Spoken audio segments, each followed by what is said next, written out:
हरिओम आदेश आदेश। मैं अघोरी कालूराम, सुल्तानपुरा भीलवाड़ा, राजस्थान।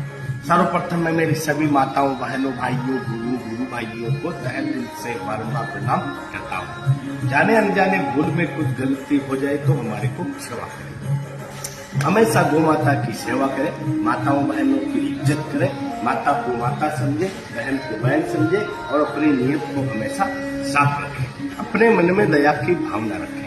आज हम आपको बताएंगे कि अगर हमारे जैसे पूर्वज या पितृ या और कोई भी बहन बेटी की मरी हुई आत्मा अगर हमारे घर में आ गई है, यानी दबे हुए पितृ, दबे हुए पूर्वज या अपनी बहन बेटी या कोई भाई जो मरा हुआ है बचपन में, उनकी आत्मा को मोक्ष नहीं मिला हुआ है, तो वो अपने घर को पूरा बर्बाद कर देते हैं। तो इसका रहस्य आज हम इस वीडियो के माध्यम से बताएंगे।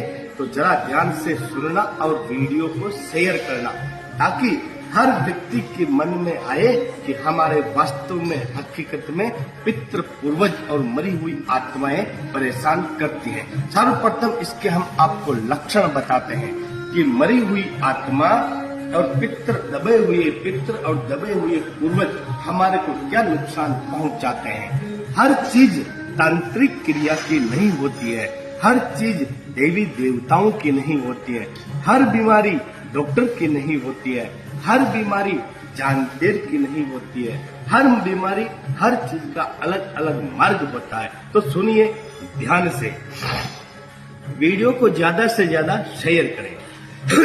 सर्वप्रथम हमारा नाम अघोरी कालूराम है। हमारे गुरु महाराज का नाम है श्री श्री 1008 श्री सिद्ध नंगेश्वर जी ओगरनाथ, कामरूप देश, कामाख्या माता, आसाम बंगाल के गुवाहाटी में स्थित नीलांचन पहाड़ी के ऊपर हमारा गुरु महाराज का स्थान है।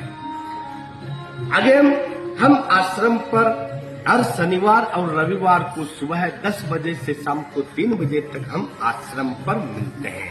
हमारे से बात करने का समय हर रोज सुबह 10 बजे से शाम को 3 बजे तक आप हमारे से बात कर सकते हो। हमारे आश्रम पर होने वाली कार्य और बीमारियां और समस्याएं सुने ध्यान से। जैसे किसी को टीबी की बीमारी है, कैंसर की बीमारी, पथरी की बीमारी, ऊपरी बाधा की बीमारी, तंत्र मंत्र कर दिया, टोना टोटका कर दिया, किया कराया कर दिया, वशीकरण कर्म कर दिया है, देवी देवताओं को बांध दिया है, धंधा बिजनेस को बांध दिया है, माताओं बहनों को बाल बच्चे नहीं होते हो, बार बार गर्भ गिर जाता हो, या माताओं बहनों को पर्दे की बीमारी हो, या सांस दमा चढ़ता हो, दमा फूलता हो, सांस फूलता हो, या फिर टाइफाइड की बीमारी हो, निमोनिया की बीमारी हो, पीलिया की बीमारी हो, किसी भी तरह का नशा छुड़ाना हो, शराब गांजा भांग किसी भी तरह का नशा छुड़ाना हो, सिद्धि में सफलता नहीं मिल रही है, शादी में अड़चन आ रही है, शादी में रुकावट आ रही है, या फिर आगे अपने को कोई भी देवताओं को बंदिश में मार दिया है, घर को बंधन कर दिया है, तो हमारा काम आगे नहीं चलता है। ये काम हमारे आश्रम पर निःशुल्क किया जाता है, हर शनिवार और रविवार को सुबह 10 बजे से शाम को 3 बजे तक। अब सुनिए कि दबे हुए पितरों को,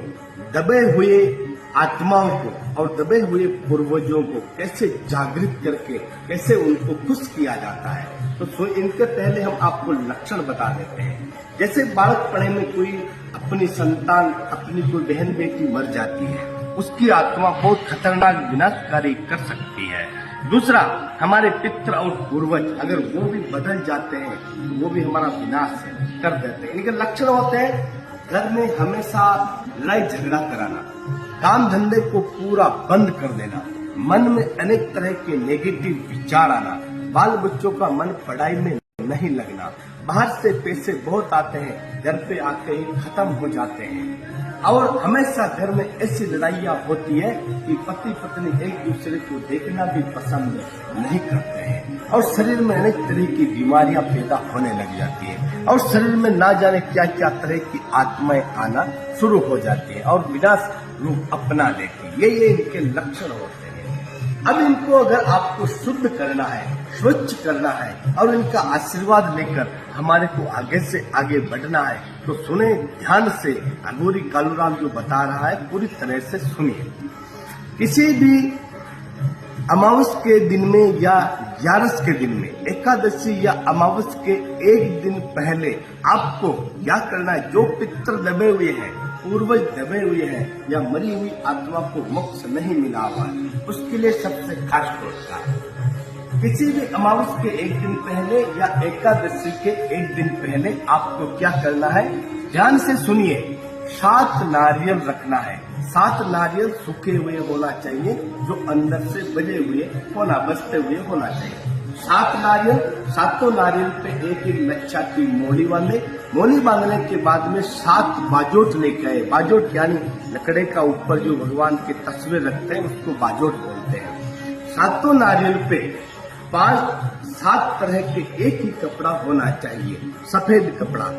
1.25 मीटर का सफेद कपड़ा लेकर के 7 बाजोट के ऊपर बिछा करके रात को 9:15 बजे 5 नारियल पे मोली बांध के 5 बाजोट पे सफेद कपड़ा बिछा करके एक नारियल, उसके ऊपर गेहूं नहीं रखना है, एक नारियल 7 बाजोट पे रख के बाद में 5 नारियल के आगे 7 तरह के दीपक 7 नारियल के आगे चलाइए। अब कौन कौन सा दीपक होना चाहिए सुनिए ध्यान से। एक दीपक देसी गाय के घी का, एक तिल्ली के तेल का, एक सरसों के तेल का, एक कड़वा तेल यानी जाल के तेल का, एक दीपक घी और तिल्ली का तेल मिक्स में, और एक दीपक सरसों का तेल और घी मिक्स में, और एक में सरसों का तेल और तिल्ली का तेल मिक्स में। ऐसे मिक्स करके 7 दीपक को 9:15 बजे चला दीजिए। आराम से वहां पर थोड़े थोड़े फूल चढ़ा दीजिए। फूल चढ़ाने के बाद में उस रात में आप जब करते हो ये टोटका, तो सभी सदस्यों को धरती पर ही सोना है, खाट पे नहीं सोना है। बड़ा बुजुर्ग है, बीमार है, बाल बच्चा है, वो खाट पे सो सकता है। बाकी जो है वो जमीन पर ही सोना है। अब बिल्कुल बिछावना कुछ नहीं बिछाना है, कोई भी नहीं बिछाना है, सिर्फ धरती पर ही सोना है। दूसरे दिन सुबह आपको क्या करना है कि 7 तरह का भोग बनाना है। घी और गुड़ से बनी हुई लापसी का भोग और दूध से बनी हुई खीर। क्या बनाना है? घी और गुड़ से बनी हुई लापसी और दूध से बनी हुई खीर।